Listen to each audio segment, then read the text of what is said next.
So we need to weaken the scholar's assertion. And the the scholar, that's the researcher here, sufferers of insomnia are more likely to develop caffeine addiction. So it's a causal argument, namely that insomnia leads to caffeine addiction.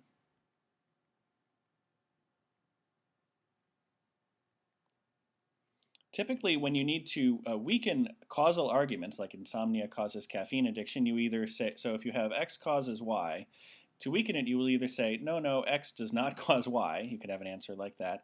You could say that, no, actually the relationship is reversed. It's Y that causes X. Or alternately, you just need another cause. It's not X that causes Y, but Z that causes Y. So we're looking for one of these three ways of weakening the claim that insomnia causes caffeine addiction. So choice A says some people who consume caffeine do not suffer from insomnia. So some people doesn't really matter. That's kind of a Weasley word, some people. And in fact, the researcher's assertion was that people with insomnia are more likely to develop caffeine addiction. Not that they do 100% of the time or anything like that, so we get rid of this one.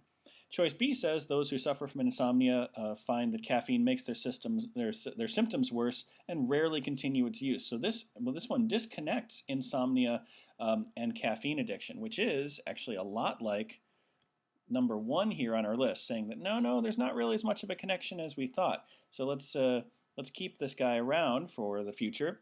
C says many insomniacs have a lot of caffeine, which doesn't really do anything for the argument one way or the other. It certainly doesn't weaken the connection. Here we find that people with high levels of stress are also more likely to be insomniacs.